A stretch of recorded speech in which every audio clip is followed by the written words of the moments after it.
The city of Westwick was a sprawling bruise of steel and concrete, perpetually draped in a smog that felt less like pollution and more like a heavy, shared secret. Detective Marcus Thorne, 38, a man whose face looked carved from granite and exhaustion, knew the city's underbelly better than his own reflection. Tonight, he was nursing a lukewarm coffee in the sterile hum of the Precinct 7 night shift. His partner, Detective Anya Sharma, younger, sharp as broken glass, was hunched over a laptop, sifting through minor theft reports. The silence of the station was thick, broken only by the crackle of the dispatch radio, a language of mundane tragedies and petty crimes. Then, the static shrieked, slicing through the quiet. "Attention all units. Dispatch to Detective Thorne and Detective Sharma. We have an unverified 911 call. Code 40, disturbance." The dispatcher's voice, usually a model of clipped professionalism, was slightly strained. Location, abandoned St. Jude's Church, for 51 Elm Street. Thorne scowled. St. Jude's had been derelict for 15 years. It was a haven for squatters and a local legend for ghost hunters, not usually police business. Dispatch, what's the nature of the disturbance? Vagrant dispute. Negative, detective. This is unusual. The call came in 30 seconds ago. It's a recorded loop now. No caller ID, no voice contact. Just a sound. A sound? Sharma asked, pushing her laptop away, her dark eyes narrowed with professional skepticism. What kind of sound? A beat of silence hung in the air, heavy and unnerving. We patched the audio through, detective. It sounds like a music box. A very old one. And something else. It sounds like whispering. A lot of whispering, but we can't make out words. The source is definitely inside the main structure. Thorne set his coffee down, the granite of his face hardening. St. Jude's was known for its deep, inaccessible catacombs, sealed off decades ago after a spate of unexplained disappearances in the late 1960s. Cases that went cold, leaving nothing but dust and rumor. "All right, dispatch," Thorne sighed, pulling on his jacket. "We're en route. Patrol Car 703 is responding to an unverified audio disturbance at 451 Elm. You keep that audio file secure." As they drove through the deserted, rain-slicked streets, the patrol car's headlights cutting feeble cones in the oppressive darkness, Sharma broke the silence. "A music box and whispering in an abandoned church. Sounds like a prank, Thorne. Some kids trying to make a viral video." "Maybe," Thorne replied, his eyes fixed on the road, his hand instinctively resting on the grip of his sidearm. "But those catacombs, Anya. My old training officer, Detective Weaver, worked one of the 60s cases. He said the church was built over a sinkhole. He claimed the disappearances weren't random, that there was a pattern. Something about the way they were selected." "Selected for what?" Thorne shook his head. He never said. He just quit the force a month later, moved to the countryside, and became a recluse. The official files called it inconclusive. But the whispers? Weaver always said he could hear things coming from beneath the foundation when he worked the night stakeouts. They arrived at St. Jude's. The church was a Gothic nightmare, its stained glass eyes long shattered, its massive wooden doors groaning in the slight breeze. The air here was colder, heavier, and smelled of mold and stagnant water. Thorne killed the engine. The only sound was the distant, rhythmic drip of water and the thud of their own heartbeats. "Call in, dispatch. We're on scene. We're going in slow," Thorne radioed. They drew their weapons, flashlights cutting two bright, nervous beams into the darkness.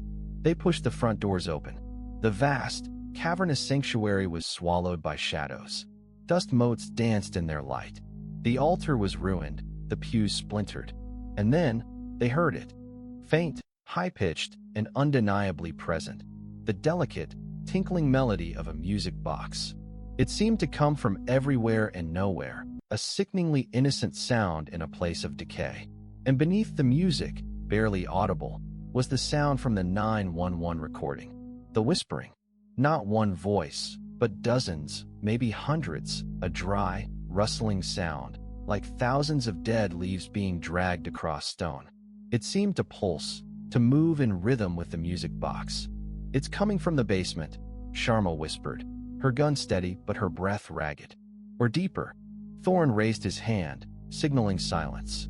He moved toward the crumbling chancel, his light sweeping across the floor. He stopped abruptly. In the center aisle, directly beneath the ruined dome, someone had meticulously arranged 3 small, smooth river stones in a perfect, equilateral triangle. Next to the triangle, resting on the cold, dirty marble, was a tiny, intricately carved wooden figure, a small angel, with its hands clamped over its ears. Thorn felt a cold dread settle in his stomach, far heavier than any he'd felt on a homicide scene. This wasn't a prank. This was a message. As he knelt to examine the figure, the music box sound suddenly grew louder, closer, and the whispering coalesced. For a split second, a single, clear voice broke through the rustling chorus, close enough to be right behind them, cold enough to freeze their blood. It spoke one word: "Run." Then, the music stopped. The whispering ceased. The silence that followed was absolute, except for the frantic, static burst of the dispatcher's voice on Thorn's shoulder radio. "Detective Thorn, we lost the signal. The 911 line just went dead. What's happening?" Thorn stood up, his flashlight shaking slightly as he aimed it at the vast, yawning darkness that led to the crypt. "Dispatch," he said, his voice flat and controlled. "Tell the captain we have more than a disturbance. We have a scene, and I think we just found out where all the missing people went." He looked at Sharma, whose eyes were wide with a terror she couldn't mask. "It knows we're here," he finished, "and it's inviting us down." The air in the chancel was thick and suffocating, the brief, clear warning of "run" echoing in the silence like a dropped shard of glass. Detective Sharma gripped her weapon tighter, her knuckles white.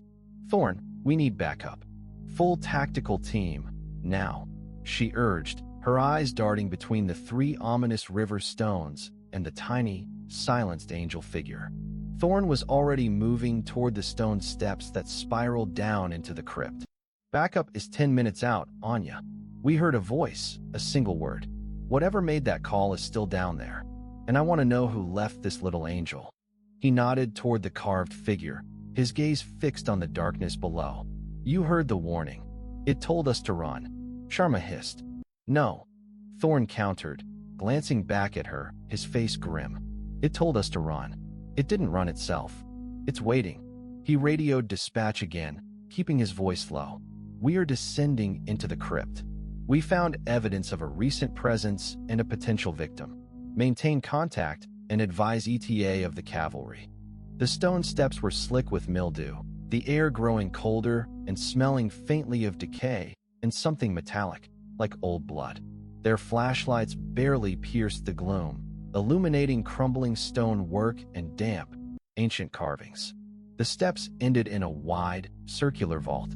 This was not the small, dusty cellar Thorn had expected. The vault was massive, radiating a chilling, oppressive atmosphere.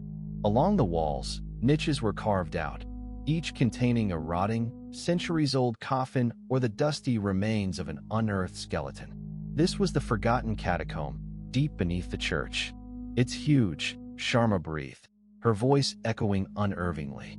"And too clean for being abandoned for 50 years. Thorn confirmed her observation. While the walls were old, the dirt floor showed no accumulated debris. More disturbingly, running down the center of the main corridor was a thin, distinct track, a groove in the earth, as if something heavy had recently been dragged. "Check the walls, Anya," Thorn ordered, stepping over a collapsed slab of granite. "Look for anything recent, any sign of a struggle, or of someone trying to get out." Sharma moved slowly, her light scanning the niches. "Nothing, just bones and rot." "Hold on." She stopped at a niche near the corridor entrance. "Thorn, look at this." The inscription. They focused their beams on an ancient stone plaque above a sarcophagus. It was written in Latin, and Sharma translated the badly weathered words aloud. "Ca audit susurros, sub terra mene." "What does that mean?" Thorn asked. "Roughly," Sharma replied, a tremor in her voice. "He who hears the whispers remains beneath the earth."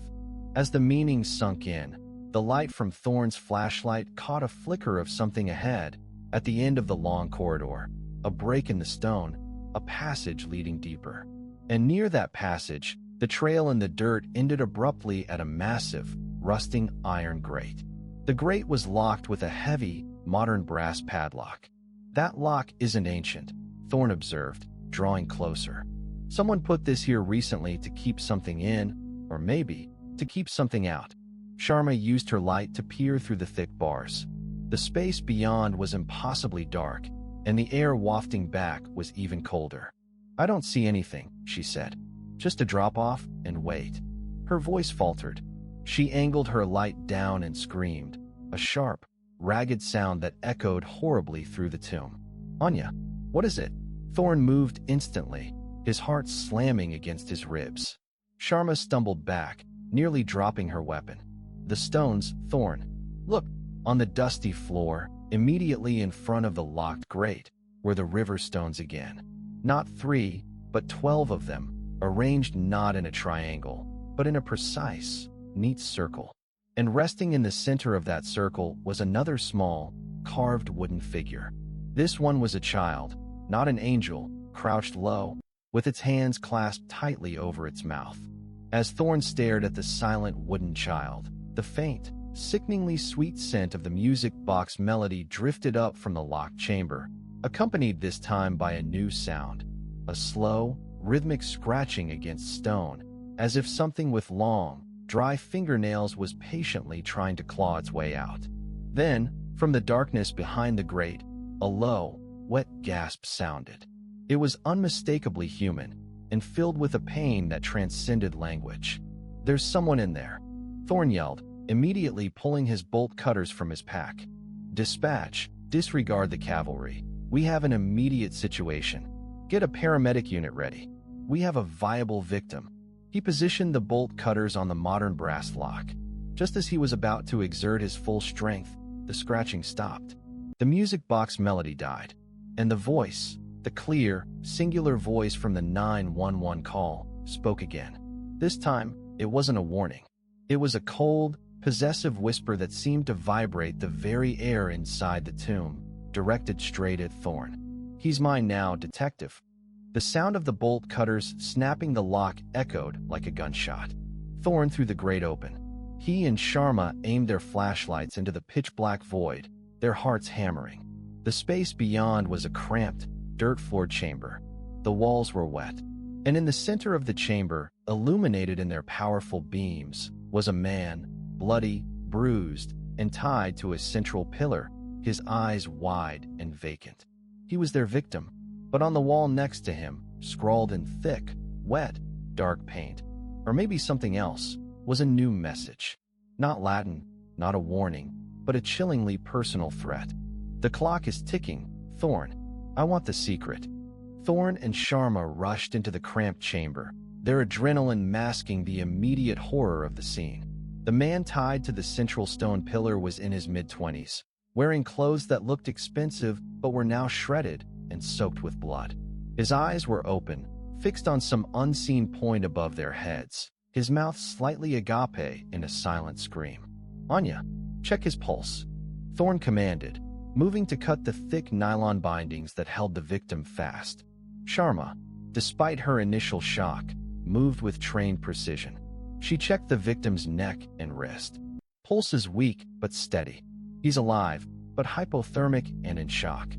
We need to move fast." Thorn finished cutting the bonds. As the man slumped forward, Thorn caught him. It was then he saw the meticulous injury. On the man's chest, right over the sternum, someone had carved a single, clean star shape. The cuts were shallow but intentionally grotesque. "Dispatch. We have the victim, male, 20s, alive but severe trauma and shock. We need EMTs at the double doors now." Thorn barked into his radio. As they worked to stabilize the man, Thorn turned his light to the gruesome message scrawled on the wet stone wall. "The clock is ticking, Thorn. I want the secret. It's targeted at you, Marcus," Sharma said, looking from the wall to Thorn's face, her professional calm barely holding. "Who knew you were coming here? Who knew your name?" Thorn felt a cold spike of recognition, the familiar prickle of a long-buried memory forcing its way to the surface. "Weaver," he muttered, recalling his old partner's obsession with the 60s disappearances. He always talked about a secret buried here, something the original families covered up. They managed to carry the victim back up the slippery steps to the main sanctuary. The tactical backup and the EMTs arrived simultaneously, the sudden influx of light and noise cutting through the oppressive atmosphere. As the paramedics secured the victim to a stretcher, Thorne cornered the lead EMT. "What's the damage, Doc?" "Aside from the obvious." The EMT examined the man's vacant eyes. "He's medically stable, Detective, but he's showing signs of severe psychological trauma. Catatonia. I don't think he's capable of speaking right now. And those marks on his chest." He shuddered. "They were done recently, within the hour. Clean, too. Almost surgical." Before the ambulance pulled away, Thorne leaned close to the victim. "Who did this to you? What did they want?" The man's eyes, wide and terrified, flickered. His lips moved slightly, and a sound emerged, a dry, horrible whisper, not the sound of a voice, but the sound of air passing over a completely ravaged throat. He repeated the word from the 911 call, "WW whispers." Then, his eyes rolled back, and he was gone. Not dead, but completely unconscious. Thorne turned to find Sharma holding up a small object she'd retrieved from the victim's tattered pocket. "He had this, Thorne. It's a key," she said. It was an antique key, intricate and heavy, clearly not for the brass padlock. It was engraved with a single, archaic letter, W. "W. Weaver," Thorne whispered. His old partner's name. Just then, a uniformed officer, sweeping the perimeter, called out, "Detective Thorne, come look at this. We found something near the north wall." Thorne and Sharma rushed over. The officer was pointing to a section of the sanctuary floor near the altar, where the dust had been scraped away, revealing a set of heavy, cast-iron double doors embedded in the floor. They were almost perfectly camouflaged. A small metal plate, long tarnished, was attached to the doors.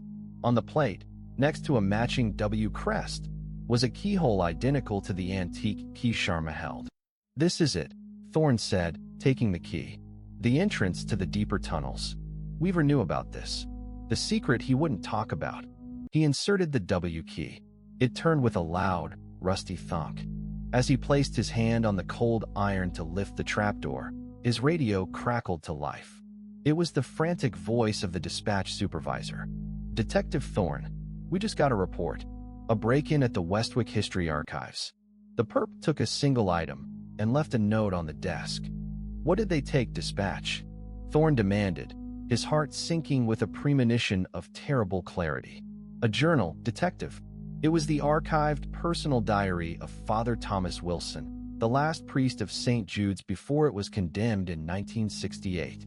Thorne and Sharma exchanged a horrified look. Father Wilson was the one who allegedly sealed the catacombs and disappeared a week later. And the note, dispatch? What did it say? Thorne asked, his voice barely a rasp.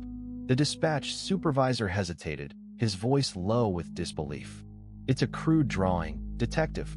A child's drawing. Of a music box. And underneath it, just one word. Listen." Thorne stared down at the hidden iron door, the key still warm in his hand. The killer wasn't after a random victim. He was after the truth buried beneath the church. The victim was just bait.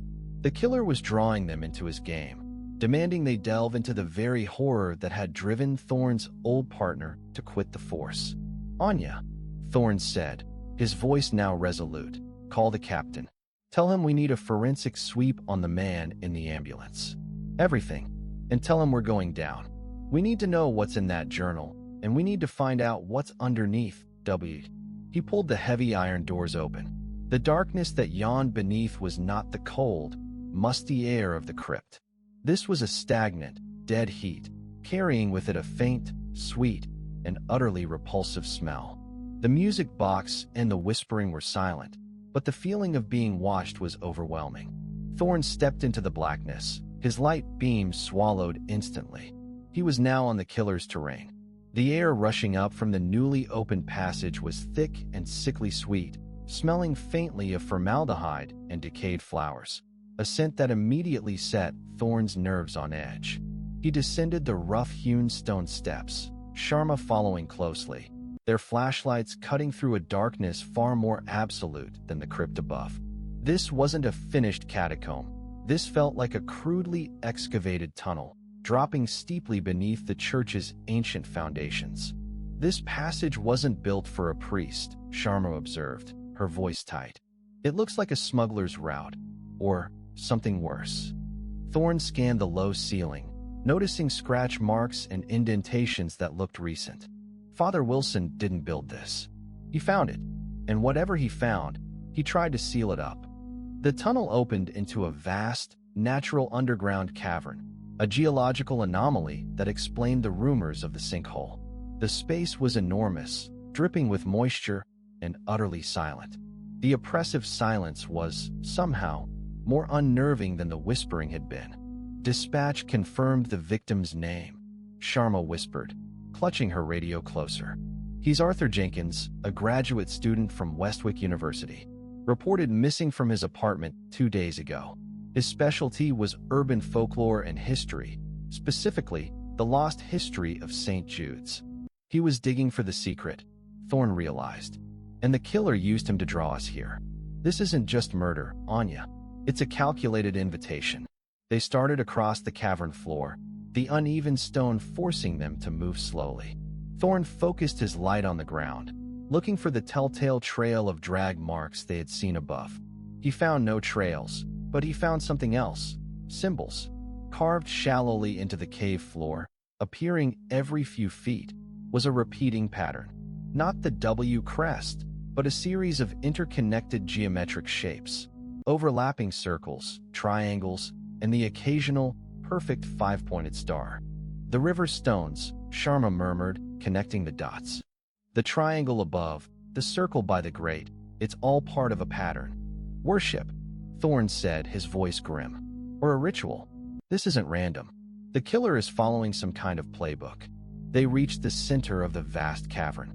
Here, the symbols became dense, covering the entire floor in a dizzying mosaic of geometry. And in the very middle of this strange, symbolic altar, a single object was placed, a heavily bound, leather journal. Father Wilson's diary. Thorne approached cautiously, his weapon still raised.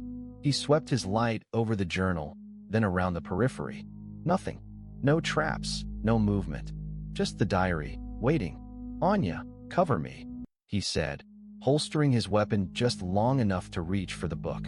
The moment his gloved fingers touched the cold, brittle leather, the silence shattered. It wasn't the music box or the whispering. It was a cacophony of sound that erupted from the dark, recessed corners of the cavern, a chorus of shrieks, gasps, and the guttural sound of people sobbing in absolute agony. It lasted only a second, a punch of pure, raw terror. Then, the music box returned.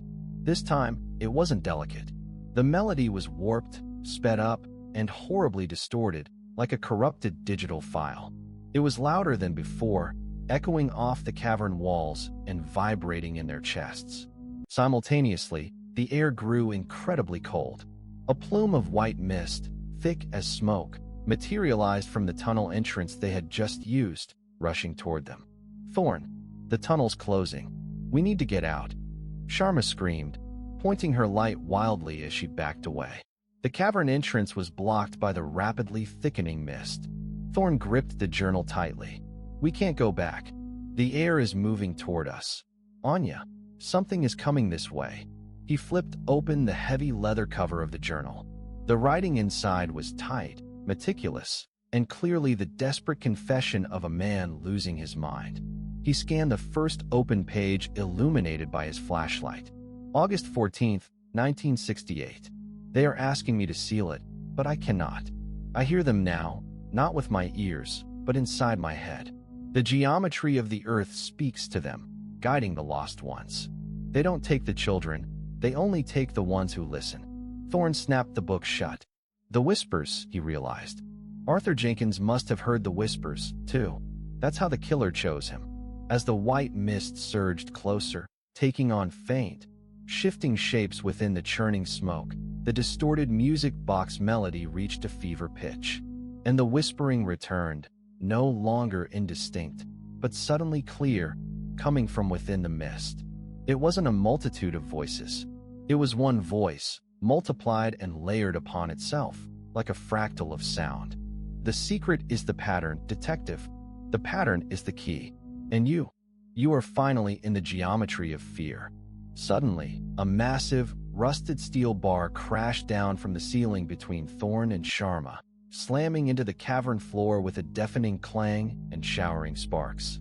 The bar landed exactly on one of the geometric symbols, a large, etched circle, and now acted as a physical barrier separating them. "Anya!" Thorn yelled, trying to scramble over the unexpected obstacle. "I'm here, Marcus!" Sharma cried out from the other side, her light beam piercing the rapidly intensifying white mist. The music box abruptly cut out. The whispering went silent. The white mist, however, was now swirling violently around Sharma, and Thorn could see her silhouette begin to sway. Then he heard a new, sickening sound from her side of the bar, the distinct, wet, ripping sound of cloth being torn and a strangled, sharp gasp. "Anya, talk to me!" Thorn screamed, shining his light desperately through the sparks and the thickening veil of mist.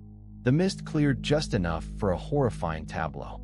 Sharma was slumped against the wall, her eyes wide, her face pale.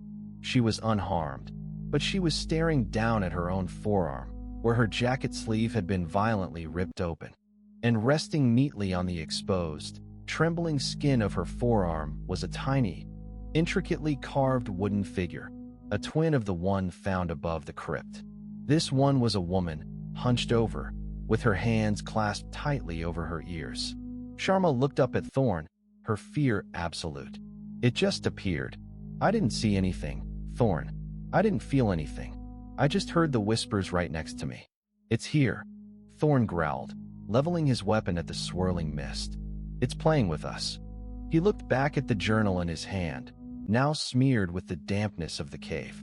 He realized with a terrifying jolt that he was holding the key to the killer's motives, and that by taking it, he had just accelerated the game. "The pattern continues, detective," the layered voice whispered from the darkness, sounding closer than ever. "One more step, and the next figure will be placed." Thorn and Sharma were trapped, separated by a steel beam, with the journal of a mad priest in hand, and the knowledge that the whispering killer was now right behind them, invisible in the manufactured fog. The heavy steel bar dividing the cavern floor was a cruel, impenetrable obstacle, effectively splitting the detectives. The white, swirling mist was beginning to dissipate, revealing nothing but wet, dark stone, yet the chilling sensation of a presence remained. "Anya, check for a lever. Anything to lift this thing," Thorn yelled, trying to leverage his boot under the massive beam, which didn't budge. Sharma, visibly shaken but regaining her composure, quickly scanned her side of the cavern. She shone her light on the wooden figure glued to her arm, the woman covering her ears. She tried to pry it off, but it felt impossibly bonded to her skin. "Nothing, Marcus. It's solid. And this thing, I can't get it off. Don't panic. Focus," Thorn commanded, knowing he had to find the secret in Father Wilson's diary before the killer made his next move. He tore the journal open again, his flashlight beam fixed on the brittle, yellowed pages. He ignored the horrifying screams and sobs that had just assaulted them and focused on the meticulous handwriting. He flipped several pages, landing on an entry dated October 3rd, 1968, just days before the priest's disappearance. "The whispers are not the dead. They are the resonance of the place itself. The earth is unhappy. They show me the pattern. The geometry, the circles, the triangles, the stars. They are not for worship, but for containment. Every time a child disappeared, the pattern was renewed, acting as a lock on the deepest thing below. But I made a terrible mistake. I tried to use the geometry to save a boy. I built the first set of stones in the shape of a triangle above, believing it would break the circuit. It only woke the architect of the whispers. It started sending the music, a lure. It wants me to unlock the primary seal. It wants the original geometry that was disturbed when we built the church over the abyss. It needs that pattern to be whole again, to truly emerge. The secret isn't what the earth contains, but how to unleash it. Thorne's mind raced, connecting the fragments. The killer was obsessed with completing this pattern, this original geometry. Anya, the stone arrangements, the triangle and the circle, they're not the killer's trophy. They're pieces of an unlocked code. Then what's the next piece? Sharma called out, her voice echoing oddly. Thorne frantically flipped to the last complete entry in the diary, dated October 6th. It has shown me the final lock. It is the quinkings, the 5 points of the star, and it is not made of stone or wood. It is made of bones. It demands the completion of the 5 missing families from the first 5 disappearances. It demands the 5 who listened. Thorne froze. He remembered the victim, Arthur Jenkins. The star shape carved on his chest. It wasn't just torture, it was a mark. Anya, the star mark on Jenkins. It's the quinkings. The killer is collecting his pieces. He's trying to complete the seal to open whatever the priest sealed away. Marcus, look, Sharma yelled. Her light trained on the floor near her feet. A new set of symbols was glowing faintly on the stone floor, directly beneath the massive steel bar that separated them. They weren't carved. They were painted in a thick, wet crimson that smelled coppery and metallic. It was a perfectly symmetrical 5-pointed star, drawn with breathtaking precision. And at each point of the star, a small, dark bundle lay neatly tied. The quinkings, Thorne whispered, sickened. Sharma didn't need to ask what was in the bundles. She already knew. That's not paint, Thorne, she said, her voice trembling. That's blood. And these bundles. The music box started again, but this time it was slow, deep, and sounded like a church organ playing a lullaby, a profound, ancient melody that resonated through the floor and up their legs. The voice, the multitude of whispers made one, returned, closer than ever. It was now directly behind the steel bar, in the black space between them. You have the secret, detective. Now, complete the pattern. The 5th one watches. He has waited 50 years for the final stone. Suddenly, the steel bars separating them began to slowly, agonizingly lift. It wasn't being raised by a mechanism. It was being moved by an unseen, tremendous force grinding against the rock. Marcus, get ready, Sharma shouted, raising her weapon at the dark, narrow gap opening beneath the rising bar. As the bar rose just enough for a man to slip through, Thorne realized the horrific truth. The 5th one wasn't another victim. It was the killer himself. And the killer was coming for the journal. A figure, tall and gaunt, clad in heavy, water-soaked black clothing, began to slide underneath the bar. His face was obscured by shadow and the wet sheen of his coat. But his eyes, when they caught the beam of Thorne's flashlight, were wide, ancient, and utterly deranged. And in one gaunt, pale hand, the figure held the final wooden carving, a tiny old man with his hands clamped tightly over his eyes. The figure did not rush. He moved with a slow, deliberate certainty, his attention locked on the diary in Thorne's hand. Give me the words, detective, and become the 5th stone. The gaunt figure, the architect of whispers, emerged from beneath the rising steel bar with disturbing fluidity, his dark, soaking clothes clinging to his skeletal frame. His eyes, the only part of his face clearly visible, were unsettling, pale, wide, and radiating an intensity that was pure madness. He held the final wooden figurine aloft, the old man covering his eyes, symbolizing the fear of seeing the truth. Thorne didn't hesitate. Police, drop the carving and freeze. He fired a warning shot, the blast echoing violently in the cavern. The bullet slammed into the rock wall just inches above the figure's head. The architect didn't flinch. He didn't even acknowledge the weapon. He simply continued his slow, methodical advance, his focus laser-locked on Father Wilson's diary in Thorne's hand. The words, detective, the killer rasped, his voice unnaturally deep and dry, like grinding stones. The final seal must be broken. Give me the book, and the pattern will be complete. Sharma, recovering from the initial shock, brought her flashlight and weapon up, aiming through the widening gap under the steel bar. Thorn, shoot him. He's the one who took Jenkins. He's not reacting, Anya. Thorn yelled back, aiming for center mass. He fired again. The bullet struck the figure's chest. There was no blood, no recoil, and no cry of pain. Instead, the figure seemed to absorb the impact. The heavy, wet clothing simply rippled, and the figure continued his slow, impossible walk. Thorn stared, his mind reeling, the physical laws of the world collapsing in the damp cavern air. This wasn't a man. Or if it was one animated by something deeply wrong. The figure reached the 5-pointed star of blood on the floor, the quinkings. He knelt with stiff, deliberate movement, ignoring Thorn's next shot, which grazed his shoulder. He placed the final wooden carving, the old man with hands over his eyes, at the 5th point of the star. The instant the wood touched the blood-drawn symbol, the slow, ancient music box melody swelled in intensity. The air temperature plummeted again, and the geometric carvings on the cavern floor, the circles and triangles, began to emit a faint, ethereal blue light, pulsating in time with the music. The 5 bundles of cloth at the points of the star began to twitch. "It is done," the architect whispered triumphantly, standing up. "The 5 who listen are gathered. The original geometry is whole. The great abyss will open." Thorn knew he had only seconds. He lunged, not to shoot, but to tackle the figure, driven by the instinct to save Sharma and stop whatever horror was about to unfold. He collided with the figure. The moment he made contact, a wave of sickening cold washed over him, followed by a rush of terrifying sound. Not the whispers, but a roar, 1,000 shrieks of pure, concentrated suffering echoing directly inside his skull. The architect twisted free with an impossible strength. He looked at Thorn, and for the first time, a genuine emotion flickered across his face: annoyance. "You are a complication, detective, but you serve the purpose."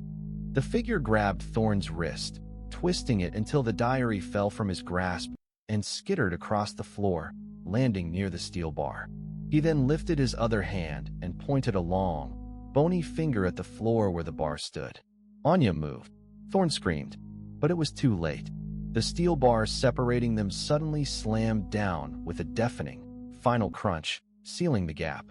The geometric symbols on the floor around the bar flared with the blue light, bonding the steel to the stone.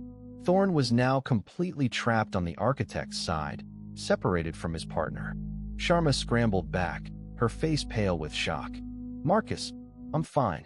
Get the book, Anya. Read the last page. There has to be a way to stop this." Thorn yelled, pointing to where the diary lay. The architect of whispers did not pursue the book. His task was complete. He was now looking at the center of the cavern where the densest pattern lay. The floor began to vibrate. The rhythmic thrumming grew deeper, more primal. The 5 bundles at the points of the star unraveled themselves. They were not cloth. They were 5 small, yellowed human bones, a femur, a tibia, a rib, and 2 vertebrae. The bones of the 5 children missing since 1968. As the cavern floor pulsed, the walls began to weep. The moisture wasn't water, it was thick, viscous, and black, running down the stone face like tar.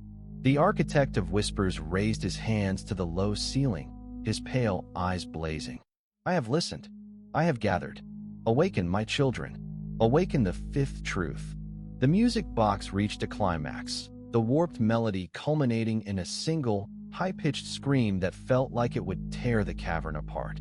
Then, with a grinding, subterranean rumble that made Thorn fall to his knees, the center of the geometric pattern, the floor beneath the star of bones, cracked open. A plume of blinding white light, utterly silent and impossibly bright, shot up from the abyss. The light was so intense it forced Thorn and Sharma to shield their eyes. When Thorn could see again, the architect of whispers was gone, vanished into the light. And standing where the star of bones had been was not a man, but a hole, a smooth, black aperture in the earth that sucked the air and the light into its depth. And from that aperture, a new sound began to emerge. It was not the music box, or the whispers, or the screams. It was a slow, resonant, impossibly deep breathing. The sound of something vast and ancient, finally, slowly, drawing its first breath after millennia of sleep. The deep, resonant breathing emanating from the black aperture in the cavern floor was a sound that defied physics, a vibration that resonated through the bedrock and into Thorn's very marrow. It was not the breath of a creature. It was the breath of the earth itself, exhaling something monstrous. Thorn stumbled backward, the sheer primal terror of the sound threatening to shut down his mind. He was trapped on one side of the sealed steel bar, facing the open abyss, while Sharma was isolated on the other, armed only with a flashlight and a single clue. "Marcus, get back from the hole. What is that thing?" Sharma's voice was strained, muffled by the metallic groan of the sealed bar. "I don't know, Anya. It's what Father Wilson called the abyss. The original geometry opened it." Thorn yelled back, struggling to stay upright on the shaking ground. He remembered her instruction. "Get the book, Anya. Read the last page." He pointed desperately at the diary, which lay just on her side of the divider. "The book. Read the last entry, Anya. Hurry." Sharma, her face a mask of terror and determination, dropped to her knees. She grabbed the leather-bound diary and flipped frantically through the final, water-damaged pages, her light beam jumping wildly. October 7th, 1968. He spoke to me. The architect. He showed me the truth. The whispers are the binding agent, the sound that keeps the earth asleep. The original seal was an anti-sound, a counter-frequency designed by the first builders of this land. If the geometry is made whole, the binding fails, and the whisperer awakens. The only counter is the disruptor. A simple equation of frequency. I hid it, not in the structure, but in the source. The heart of the church's power, the bell. The great bell in the tower is tuned to the anti-frequency. If it is rung at the exact time, midnight, when the pattern is complete, the new seal will hold. I have transcribed the equation onto the copper casing inside the bell's lip. Frequency is F117. Duration 60 seconds. I must go to the tower. I must ring the final bell. Thorn, the bell tower. We have to ring the bell. Sharma shouted, her voice laced with adrenaline-fueled panic. Frequency F117. Midnight. He said the architect completed the pattern. We have to assume the seal has been broken. Midnight. Thorn glanced at his watch. The luminous hands showed 11:58 p.m. 2 minutes. We can't get out this way, Anya. The bar is sealed. You have to go up. Go to the tower, find the copper casing, and find a way to strike that bell on F117. I can't leave you here. The breathing from the black aperture suddenly intensified, sounding like a colossal inhale. The ground beneath Thorn's feet bucked violently, throwing him to the ground. Small chunks of stone began to shear off the cavern walls and tumble into the black void. You have no choice, Anya. Get out. The entrance to the catacombs is past the altar. Go. If this thing fully emerges, the whole city is gone. Thorn screamed, crawling backward toward a thick support pillar. As Sharma scrambled to her feet and raced back toward the passage, the massive steel bar dividing them began to groan and twist. The pressure from the seismic activity was overwhelming. Thorn pressed himself against the pillar, his eyes locked on the aperture. The breathing was now accompanied by a horrific, wet pulsing sound. The black tar on the walls was flowing faster, converging on the hole. And then he saw it. From the absolute blackness of the aperture, a faint, iridescent glow began to rise, an oily, shifting light that defied description. It was followed by the slow, deliberate emergence of a form. It was too large, too amorphous, and too profoundly alien to be categorized. It was a massive, undulating mass of shadow and light, twisting and hardening into something resembling a colossal, multi-limbed creature, covered in what looked like the fused, petrified faces of the missing victims. But its most terrifying feature was its head, a smooth, featureless dome of impossible light, from which pulsed the horrifyingly beautiful, distorted music box melody. The Whisperer had awakened. Thorn leveled his weapon at the emerging mass, knowing the bullets would be useless, but his professional instinct demanded action. The creature's attention seemed to fix on him. It didn't have eyes, but Thorn felt the crushing weight of its gaze. The music box melody grew deafening, and the whispering returned, no longer a multitude of voices, but a single, echoing thought that crashed into his mind. The listener, the final stone, remain. Thorn tried to fire, but his hands were trembling uncontrollably. His training, his will, everything was dissolving under the weight of this cosmic horror. Suddenly, a loud, metallic clang echoed from the church tower far above. Then another, and another. Bong, bong, bong. The sound of the massive church bell ringing out into the night. It was loud, heavy, and resonant, but it sounded slightly off-key. It wasn't the frequency. The creature emerging from the abyss faltered. The music box warped and sputtered. Thorn used the momentary distraction.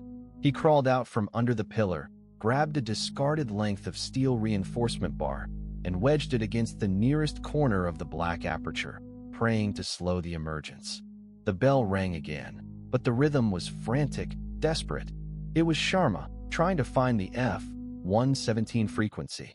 The whisperer let out a high-pitched, silent scream that nearly deafened Thorn. It turned its glowing dome toward the ceiling, where the faint sound of the bell was vibrating. No, the counter-frequency. The architect failed.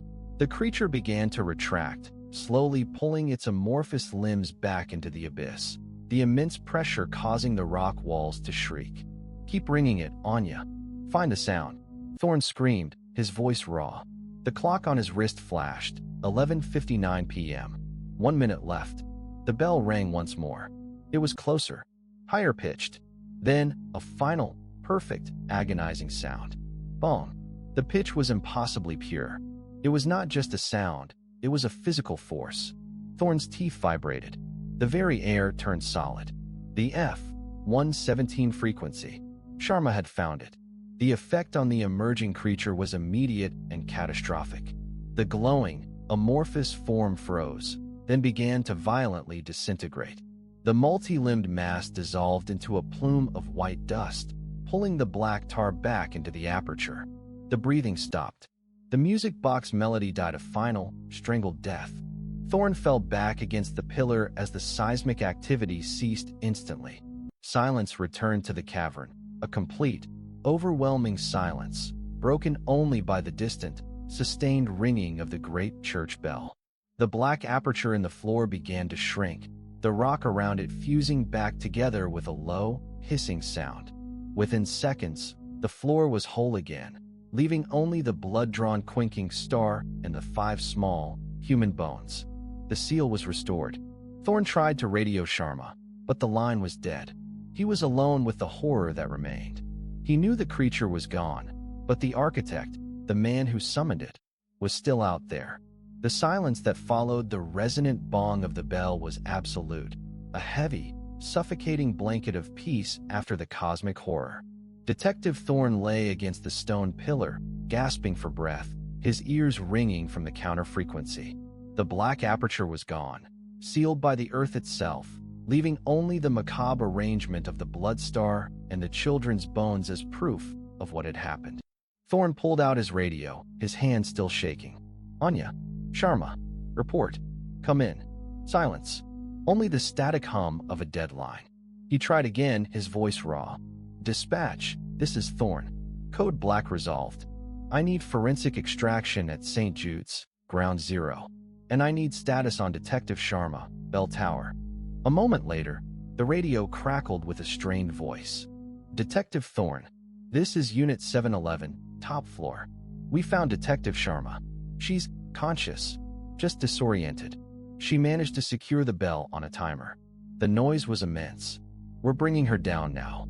Relief, sharp and overwhelming, coursed through Thorn. He struggled to his feet, maneuvering around the now dormant, fused steel bar. He had to cross the blood-drawn quinkings to reach the passage entrance. As he did, he forced himself to look down at the 5 small, yellowed bones resting on the crimson star. These were the true victims, the cost of the seal. When he finally emerged from the hidden passage and stumbled back into the upper crypt, he found Sharma being helped by a uniformed officer. She was pale, clutching her head, but otherwise physically unharmed, though the small wooden figure was still impossibly bonded to her forearm. "Marcus!" She rushed to him, embracing him fiercely before pulling back to assess his condition. "Are you all right? I heard that sound. I thought it killed you." "I'm fine. You saved us, Anya. You found the frequency." He looked at the stubborn wooden carving on her arm. "We need to get that thing off. It won't budge. It feels like part of me now," she whispered, her eyes haunted. "But the bell?" "I found the copper casing with the equation on the inside lip. It was Father Wilson's final message. I had to smash the clockworks with my gun, but to manually trip the hammer at the right moment. The frequency, it was horrific." Thorn nodded, his gaze sweeping the crypt, now bathed in the harsh, unwelcome light of police floodlights. "The architect of whispers is gone. He vanished into the light when the bell struck F-117. He accomplished his goal, breaking the seal, but he was repelled by the counter-frequency. The forensic team arrived, wearing hazmat suits, looking deeply uncomfortable in the ancient, suddenly sterile atmosphere. They began the delicate process of logging the sealed bar, the blood star, and the bones. Thorn turned his attention to the only evidence of the architect's presence on his side of the barrier, the two small wooden figures that had marked the beginning of their journey, the angel with hands over its ears, and the child with hands over its mouth. Forensics, log these carvings. They are central to the pattern. They represent the 3 stages of listening: not hearing, not speaking, and on Detective Sharma, not seeing the truth. Just as the team was bagging the relics, the lead forensic officer, Sergeant Kelly, held up the final carving, the old man with hands over his eyes, which the architect had dropped near the sealed abyss. "Detective, look at this. There's something on the base." Thorn took the figure. The base was wet, not with blood, but with a dark, oily residue. Carved meticulously into the wood was a single, tiny detail, a name, inscribed almost microscopically. "A. Weaver." Thorn felt the blood drain from his face. "A. Weaver. Arthur Weaver, his old training officer. The detective who quit the force in 1968 after working the first disappearances." "No," Thorn whispered, the horror of the realization crashing down on him. "It can't be." Sharma, seeing his reaction, rushed over. "Marcus, what is it?" "A. Weaver," Thorn choked out, holding up the carving. "Arthur Weaver, my old partner. The man who worked the original cases, the man who taught me everything." He looked back at the sealed floor, the restored geometry. The architect of whispers had been familiar with the catacombs, the hidden passages, and the church's secrets. He knew Thorn's name. The architect hadn't vanished. He had been repelled. But where to? Just then, the uniformed officer who escorted Sharma from the tower approached Thorn, holding a damp, folded piece of parchment. "Detective Thorn, this was found taped to the inside of the Great Bell." Detective Sharma was too focused on the frequency to notice it earlier. Thorn took the parchment. It was heavy, antique paper, folded neatly. Written on it in the same meticulous, desperate handwriting as Father Wilson's diary was a message, addressed specifically to him. It was not a threat, but a lament. "Marcus, I saw what was beneath the earth in 68. I heard the voices. They showed me the pattern. I tried to use the geometry to keep it sealed, to be the final silent keeper. I failed. I used the triangle to stop the abductions, but I only summoned its architect. He taught me how to listen, how to become the final piece. The secret is not how to stop it, but how to survive its return. I had to become the architect to ensure the seal was broken at the right time, so the disruptor could be used. Only the chaos of the breaking could bring you, the only one I trust to finish the work. The bell is the only way to send it back. But the seal is temporary. The geometry is already imprinted. The 5th figure is complete. Look at your map. The whispers follow the geometry of water. They will not stop at the edge of the city. The next target is the source. It is waiting for the next frequency. Come find me, Marcus. I am the 5th stone now. I am waiting by the well. A.W. Thorn crushed the note in his fist, the paper crumpling. The architect of whispers wasn't a random killer. He was Arthur Weaver, staging his own descent into madness to break the original seal and forced the use of the counter-frequency, buying time. But time for what? Anya, where does the main Westwick water line originate? Thorne asked, his eyes suddenly clear and hard. Sharma, stunned by the revelation of the note, swallowed hard. The Westwick Reservoir Complex. But we call the main access point the well. It's a massive underground cistern, built over an old mining operation at the highest geometric point of the city grid. Thorne stared at the note, then at the sealed floor of the cavern. Weaver hadn't sent the creature back forever. He had just redirected it. The geometry was imprinted on the earth, and the pattern would continue. He's not waiting for us to arrest him, Anya, Thorne said, his voice flat. He's waiting for us to become the next listener. The early morning light filtering into the ruined sanctuary of St. Jude's was cold and unforgiving, exposing the chaotic reality of the night's events. Detectives Thorne and Sharma stood over the sealed crypt entrance, the revelation of Arthur Weaver's identity hanging between them like a shroud. He staged all of it, Sharma said, rubbing the forearm where the wooden figure was still unervingly affixed. The 911 call, the victim, the entire geometry. He needed us to ring that bell, but he couldn't do it himself without exposing the source. He needed a witness, Thorne corrected, looking down at the heavy iron doors sealed with the W key. He needed me to know the pattern. The geometry of fear isn't just about the creature. It's about the transmission of the secret. The whispers follow the pattern, and Weaver is waiting at the next point on the map. Thorne contacted the captain, briefing him on the impossible reality of the situation, the cosmic horror, the counter-frequency, and the true identity of the architect. He glossed over the whisperer, calling it a complex seismic/audio weapon, but the captain's silence spoke volumes about the file on Arthur Weaver. Westwick Reservoir Complex, Thorne told Sharma. The well, we're going to find him. As they exited the precinct and drove toward the edge of the city, the atmosphere was different. The smog felt colder, the silence deeper. Thorne reread the final note from Weaver, his former mentor. I am waiting by the well. The reservoir complex sat atop the highest hill overlooking Westwick, a massive, fenced-off industrial facility built over a series of ancient, hand-dug cisterns and tunnels. The main intake facility, the well, was a huge, concrete structure housing the main pumping station, surrounded by a circular wall. They bypassed the main gate and parked near a chain-link fence, using bolt cutters to gain entry. The complex was eerily quiet, the massive pumps dormant.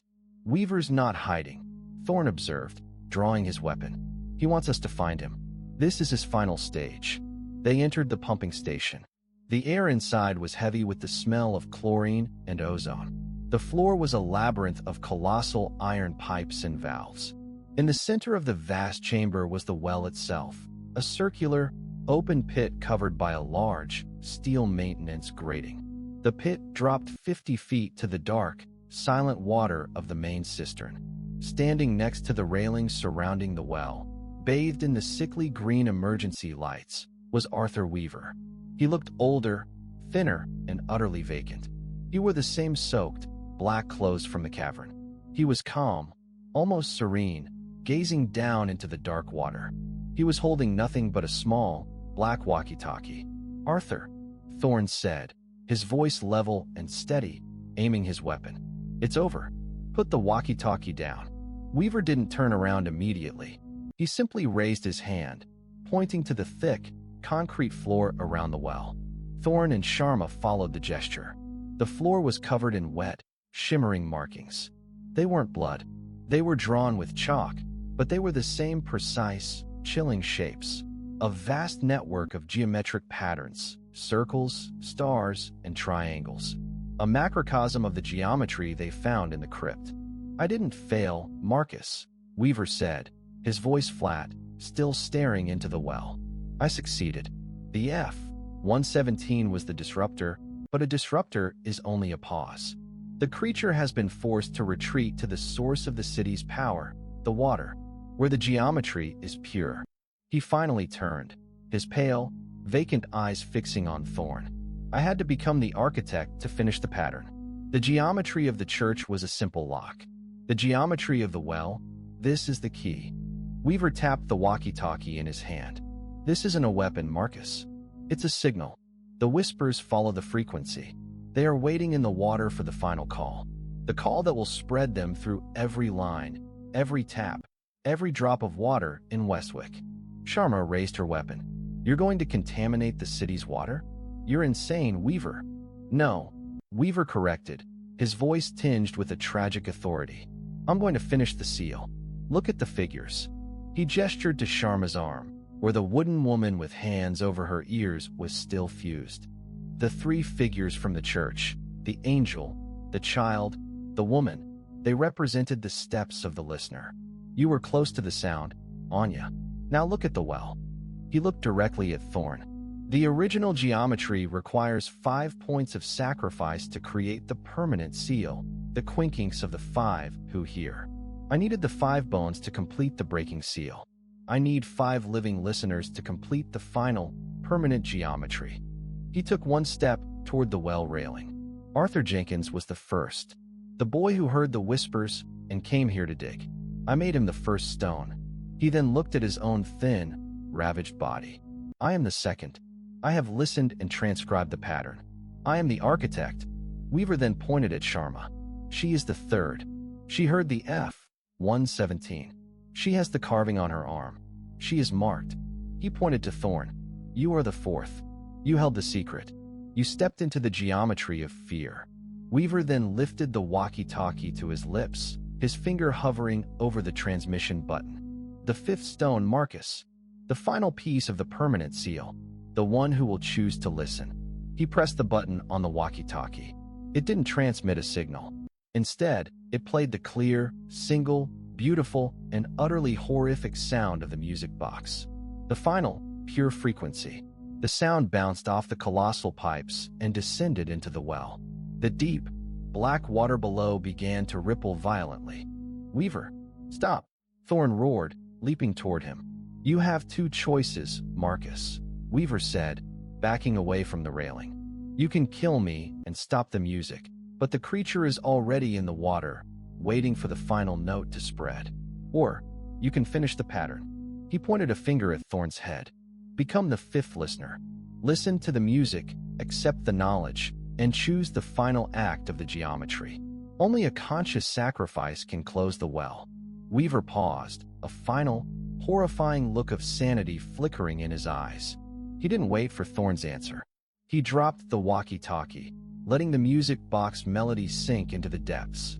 And with a single, mournful sigh, Arthur Weaver, the architect of whispers, turned and threw himself backward over the railing, plunging into the black, churning water of the well. Thorn rushed to the railing, peering down into the turbulent, black water of the well. The music box melody, amplified and distorted by the cistern, was echoing sickeningly through the pumping station. The water was violently agitated, churning in a focused vortex where Weaver had vanished. Weaver! Arthur! Thorn yelled, but his voice was swallowed by the music and the aggressive churning of the water. Sharma grabbed Thorn's arm, pulling him back from the edge. He's gone, Marcus. The water, it's reacting to the music. As she spoke, the music box melody was joined by the familiar, horrifying chorus of the whispers. But here, at the water source, the whispers were clearer, louder, and filled with a cold, malevolent hunger. They weren't just a sound, they were a presence. Thorn knew the music, the frequency, and the geometric location had activated the ultimate danger. Weaver had completed the breaking stage by becoming the 2nd listener, ensuring the creature was drawn into the water system. Now, the final seal, the sacrifice of the 5 who hear, was in play. The walkie-talkie, Thorn realized, scanning the area. He dropped the source of the music box into the water. We have to find a way to stop the transmission. The music was overwhelming, a psychological assault. Thorn could feel the whispers trying to worm their way into his thoughts, promising knowledge, promising peace. He spotted a massive, rusted valve handle sticking out from a network of chlorine pipes near the well's edge. He recognized it as the main intake valve, the one that controlled the flow of water from the well into the city's primary lines. Sharma, I need you to find something heavy, A wrench, a crowbar, anything. That walkie-talkie is the source. But if I can shut the main valve, I can contain the contamination to the cistern. Sharma, fighting the disorienting assault of the whispers, ran toward a maintenance bench piled with tools. Thorn lunged for the massive valve wheel. It was cold, corroded, and decades of disuse had fused it solid. He strained, his muscles bulging, but the wheel refused to turn. As he struggled, the whispers focused their full, terrifying weight on him. The composite voice of the abyss spoke directly into his mind. "Listen, detective. Hear the truth. Arthur Weaver showed you the way. The geometry is the language of the abyss. Sacrifice is the closure. You are the fourth. The pattern requires the fifth." Thorn gritted his teeth, ignoring the crushing pressure.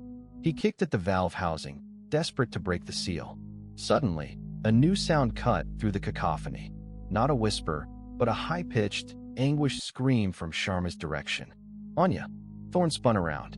Sharma was kneeling by the maintenance bench, her face contorted in agony. The small, carved wooden figure on her forearm, the woman with hands over her ears, had begun to violently vibrate. The wood was cracking, and dark, viscous liquid was oozing from the fissures. "The whispers, they're inside my head, Marcus. I can hear them. Every one of them. They want me to jump," she gasped, clutching her head. The geometry was complete. Jenkins, first listener; Weaver, second architect; Sharma, third listener; and Thorn, fourth listener. The permanent seal required the final, fifth sacrifice, the conscious choice. Thorn knew he couldn't leave the valve. The city's fate hung on it. He also knew Sharma was moments away from succumbing to the compulsion that claimed Weaver. "Anya, focus on my voice. Look at me," Thorn yelled, trying to ground her. "The figure is reacting to the sound. You have to disrupt the local frequency." Sharma, eyes wide and unfocused, managed to lift a heavy, rusted crescent wrench.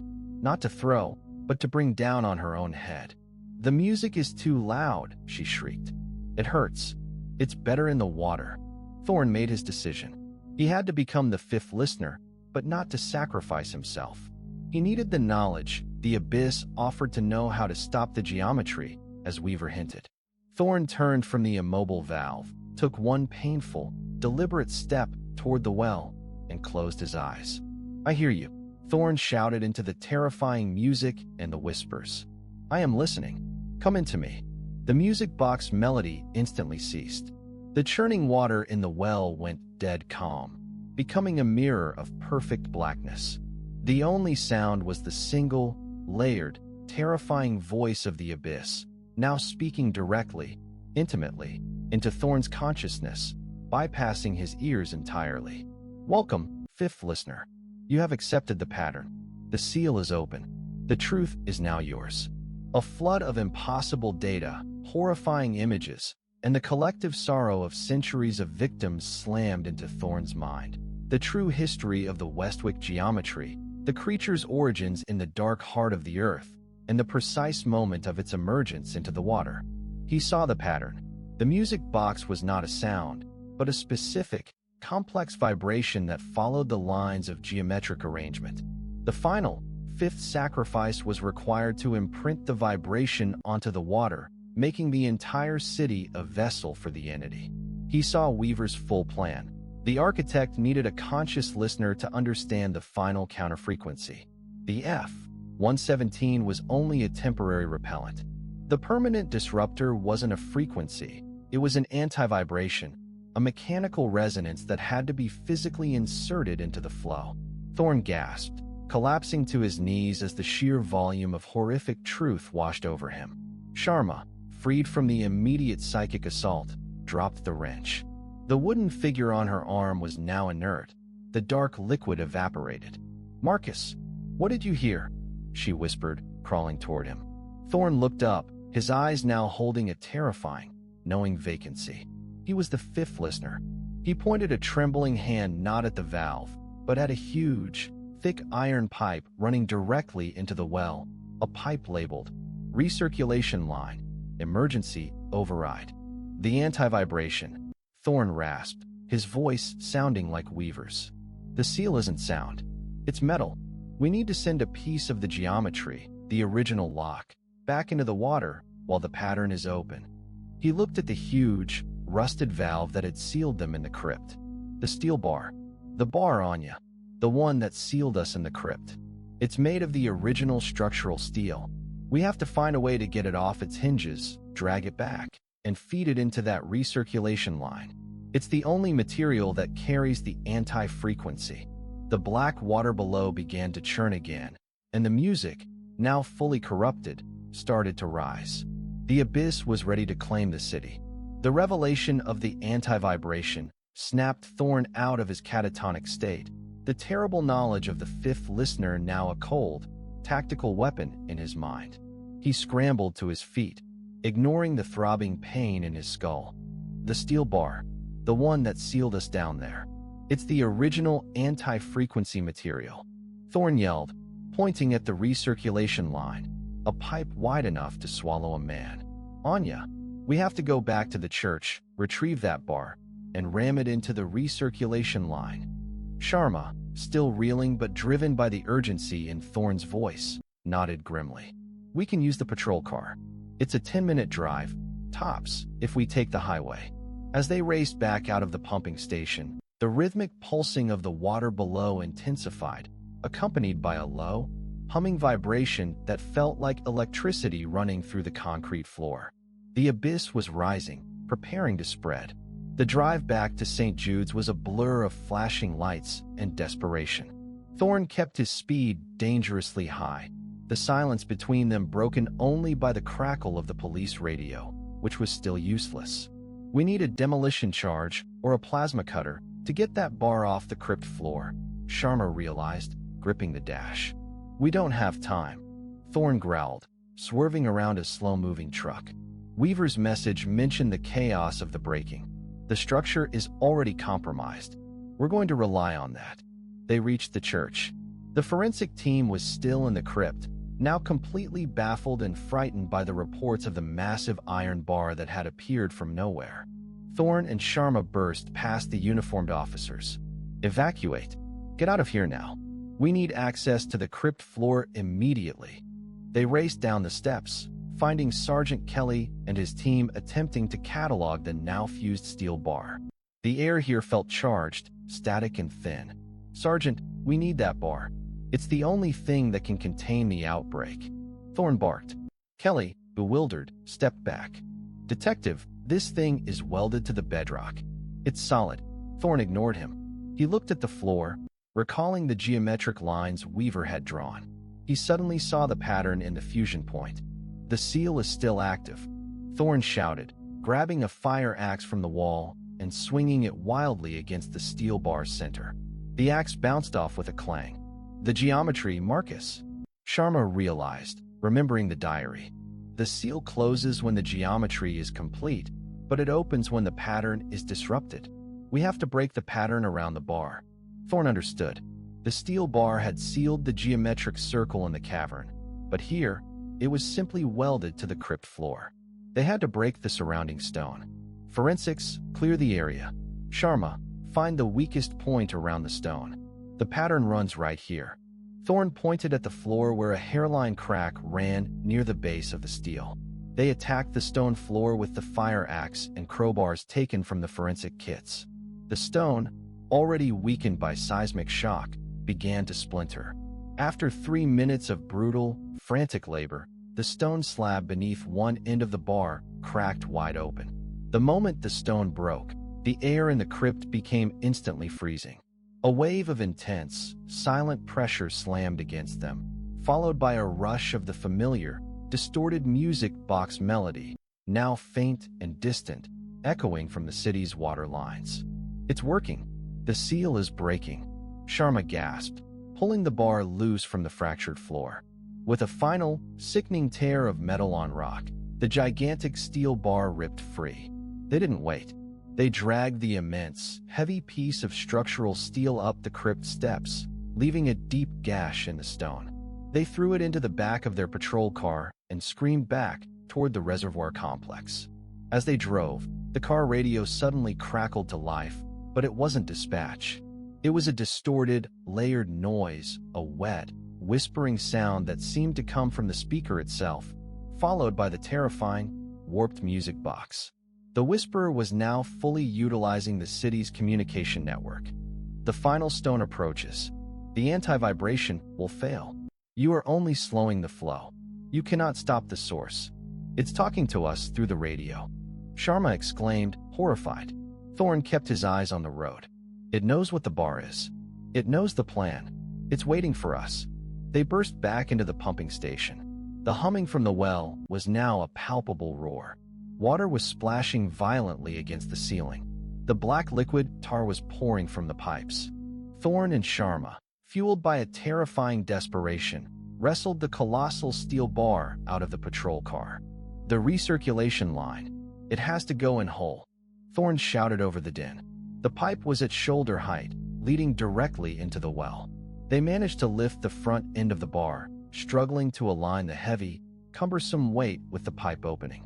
As they strained, a massive surge of black, bubbling water exploded from the well, splashing over the grating. The air filled with chlorine and the stench of decay. From the black spray, the figure of the architect, Arthur Weaver, emerged. Not dead, but impossibly resurrected. He was floating in the dark water below, his eyes wide, fixed on the steel bar. "No!" Weaver screamed, his voice amplified by the water, tearing through the music. "I failed. It controls me. The seal is open. You will be the fifth stone, Marcus." The final listener. Weaver was trying to climb the slick wall of the well, driven by a desperate compulsion to stop them. Thorn focused all his remaining strength, and with a final, primal roar, he shoved the enormous anti-vibration bar into the recirculation pipe. The metal shrieked as it slid into the pipe. The sound it made was not a clang, but a single, pure, resonant tone. The F-117 counterfrequency, now materialized into physical matter. The moment the bar disappeared down the pipe and hit the water, the well exploded in a flash of blinding white light and a massive, silent implosion of pressure. The music stopped. The roaring ceased. The lights flickered and died, plunging the pumping station into absolute, suffocating darkness. Then, a low, wet, final sound. It was the clear, distinct sound of the music box, playing its melody perfectly, sweetly, and sadly, a single, final time, before falling silent forever. The blinding flash and the subsequent implosion ripped through the pumping station, throwing Thorn and Sharma backward. The silence that followed was profound, deeper than before, a physical absence of sound that left their ears ringing painfully. When the emergency lights flickered back on, the sight was one of utter devastation and chilling stillness. The colossal main intake valve was shattered, and the recirculation pipe was mangled, bearing the marks of a massive internal force. The well itself was calm. The water was still, black, and perfectly inert, no longer churning. And at the base of the well, where the anti-vibration bar had been inserted, the black water was clear enough to see. Arthur Weaver was gone. The steel bar was gone. The only things remaining were the faint, geometric chalk markings on the floor, now stained by the black, tar-like residue that had poured from the pipes. Thorn and Sharma staggered to their feet. Thorn felt an immediate, crippling exhaustion, but the horrific psychic weight was gone. The knowledge of the fifth listener remained, etched into his mind, but the compulsion and the terror were absent. "It's over," Sharma whispered, her voice husky. She looked down at her forearm. The small wooden figure, the woman covering her ears, was still there, but now it was brittle, dry, and cracked into dozens of pieces. As she flexed her muscle, the fragments crumbled, falling away as dust. Thorn walked to the edge of the well. The final, sweet sound of the music box had been the entity's last gasp, its ultimate surrender to the F-117 resonance. The anti-vibration bar, forged from the original structural anti-frequency material of the church, had completed the permanent seal. It hadn't killed the Whisperer, but sealed it, trapping it in the depths of the earth beneath the reservoir. Thorn pulled out his radio. "Dispatch. This is Thorn. Code Black resolved. The incident at the reservoir complex is contained. Initiate full water testing and forensic sweep." We need clean uniforms and trauma counseling. A weak, relieved voice came back. Copy that, Detective. Thank God. Are you and Detective Sharma secure? We are secure, Thorne confirmed, but he looked at Sharma, whose eyes held a deep, shared trauma that no amount of counseling could erase. Days later, the official report was classified under the highest level of national security. The Westwick City Council attributed the incident to a catastrophic, localized seismic event triggered by a faulty century-old water main, causing an unprecedented contamination of the municipal water supply. Arthur Jenkins' body was never found, nor was Arthur Weaver's. They were logged as victims of the disaster. Thorne and Sharma were hailed as heroes, their story of fighting against an impossible structural failure becoming legend within the precinct. But the real truth was carried only by them. 1 month later, Thorne and Sharma were cleared for duty. They sat in the same precinct 7-night shift, the radio crackling with the usual mundane language of petty crimes. Sharma sipped her coffee, a deep scar of experience now shadowing her eyes. The final geometry worked, Marcus. But do you ever wonder, what if the geometry of the pattern itself is the infection, not the entity? Thorne stared at his lukewarm coffee, seeing the reflection of the station's harsh fluorescent lights. Weaver's final note was right, Anya. He became the architect to force the final seal. He knew the creature couldn't be killed, only contained. He used the chaos to buy us time. He paused, lowering his voice. I am the fifth listener, Anya. I heard the truth. The whisperer is the resonance of the earth, the primal sound beneath the crust. The geometry is simply the tuning fork, and as long as this city is built on its lines, the music will eventually return. Sharma nodded, touching the empty space on her forearm where the wooden carving had been. So what now, Marcus? Thorne closed his eyes for a brief moment, the faint memory of the music box still haunting the periphery of his hearing. He opened his eyes, the granite returning to his face. We listen. Just then, the dispatch radio shrieked, slicing through the night's quiet. Attention all units. Dispatch to Detective Thorne and Detective Sharma. We have an unverified